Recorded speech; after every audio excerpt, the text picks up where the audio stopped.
in a nutshell, the antidote, the cure to anxiety, depression, personality disorders, trauma is identity.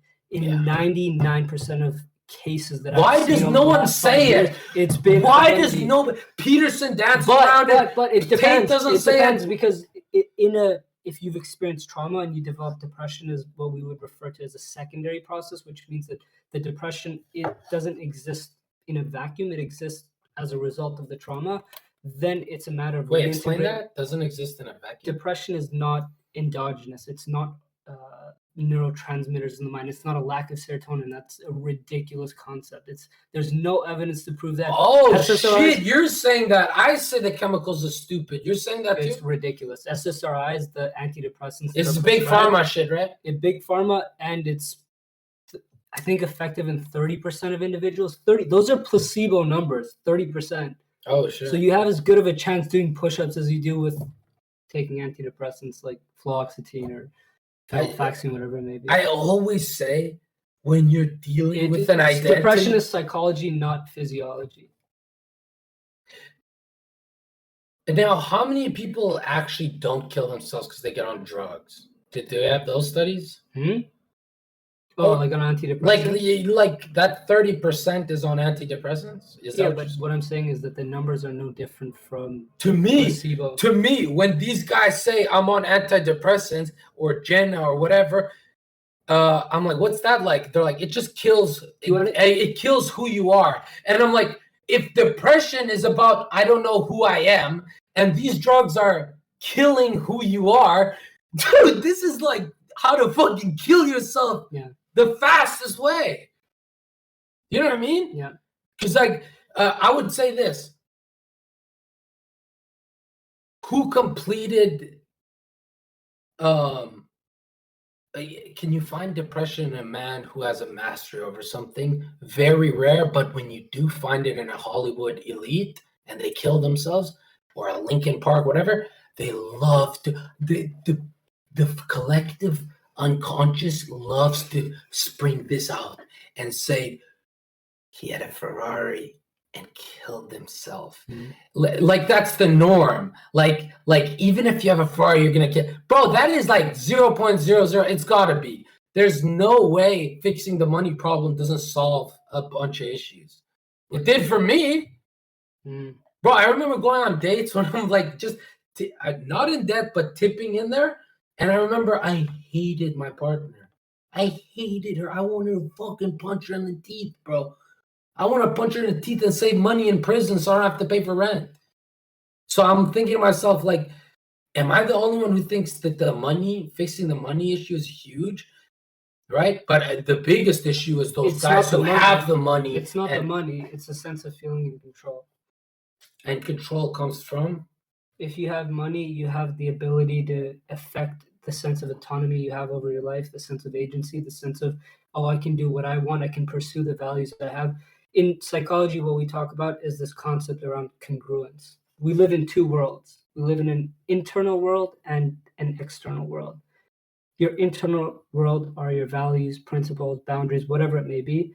The external world is your interactions, your relationships. Are those parental, the values? Where do we get them? I'll get to that in a second, but the idea is don't fucking cop out. I'll get that to in a second. You're trying to reconcile the internal and the external world.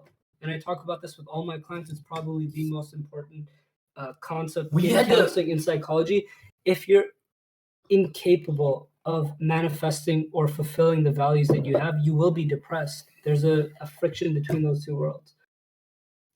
I would argue that's what depression is. It's an inability to fulfill the internal world in the world that you live in. It's inability to reflect that world and project it onto.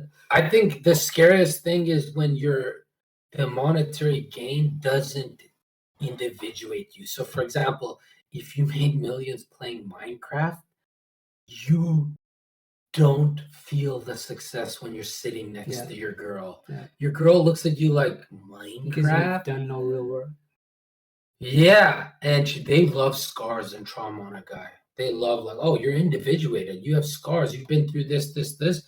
But that's a terrifying place. Or these guys who they become accountants, make a bunch of money, but they don't focus on the woman that is in their life, and they come home to her getting BBC'd or she cheats on them. And in my head, this guy's cracking up over here. He's trying to stay professional. He's a big, black, fat thing. Where do you think you are, bro? Fucking trying to, he's in a suit and tie. But yo, chat, I'm telling you, if you lean towards money, your bitch cheats on you. If you lean towards bitches, they leave you because you don't have money. The purpose. This is a fucking. Well, it depends the purpose. And anyone if who chasing money for to escape, you will not be happy. You will stay depressed. What do you mean escape life? If you chase money to escape the life you have, if you're not doing any identity work, if you're not pursuing... No, the career should be identity work, in my opinion. It should not be. Well, but you can have a career separate to who you are? That's terrifying. It's a very Western concept. Like, no, the Western concept is the individual. Like, I sell shotguns because I'm a right-wing American. Yes, that's healthy. But if I sell Hello Kitty and then go play with shotguns, there's fucking conflicting forces here, bro. But I know what you're saying. You're saying that a computer nerd can come home and be a badass? I'm saying you should be trying to fulfill the value systems that you have. Give an example. What I'm saying is, if there's you have two worlds, right? I'm a Christian that fucks whores. Yeah, you will never be happy. Fucking you will never. Hell, bro, he's doing it to me, Chad. This is what they do to me. There's such an incongruence between the things that you espouse and the way you act that you'll never be happy. There's too much friction between those two worlds. You'll always feel guilty. You'll always feel a sense of questioning yourself, a sense of I always question if I didn't open the portal of fucking OnlyFans women, big voluptuous women. Hang in there. If I didn't open that portal, who the fuck would I be? And then I think of no streaming career, no nothing. But I might be a calm guy, happy, married, but it wouldn't have that rock star shine to it. But look at rock stars. They're not that happy. So it's like, feels like a Faustian bargain. Feels like, whoa, do you know the story of Faust? Yeah.